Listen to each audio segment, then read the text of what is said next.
नमस्कार. समोर दिसतोय हा पुण्याच्या महापौरांचा बंगला. या बंगल्यामध्ये सध्या कोणी राहत नाही आहे, त्यामुळे याची देखभाल नीट केली जात नाही आहे. या बंगल्याच्या छतावर काही रोपं उगवलेली आपण बघू शकतोय. ही रोपं उगवण्याबरोबरच या बंगल्याच्या कंपाऊंडमध्ये हे एक झाड कापण्यात आलेलं दिसतंय. बहुतेक ते सुकलं असावं, यामुळं कापण्यात आले. ह्याच्या शेजारीच हे एक झाड आहे जे अशोकाचं आहे, त्याच प्रेमासिसमध्ये, जे पूर्णपणे सुकून गेले. त्याला एकही पान शिल्लक नाही आहे. गार्डन विभाग या महापौर बंगल्यातल्या जे झाडं आहेत त्यांची देखभाल करण्याचं काम करतं. त्यांनी योग्य प्रकारे याची देखभाल घेतली नसल्यामुळे जर सुकलं आहे तर त्याला योग्य प्रकारे औषध खत पाणी देणं हे अपेक्षित असताना देखील ते काम न केल्यामुळे हे झाड, सुकलेलं झाड या ठिकाणी आपल्याला दिसतंय.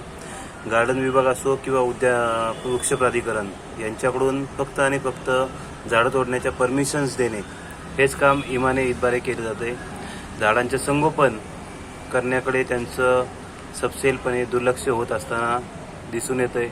त्याचाच परिणाम महापौर बंगल्यामधलं हे झाड पूर्णपणे सुकून गेलंय. शेजारी एक झाड जे छाटण्यात आलंय त्याला देखील अजूनही पालवी फुटलेली नाही आहे. जून महिना आहे.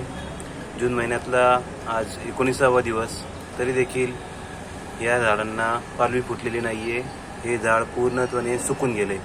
वृक्ष प्राधिकरण आणि उद्यान विभाग हे दोन्ही विभाग यासाठी जबाबदार आहेत.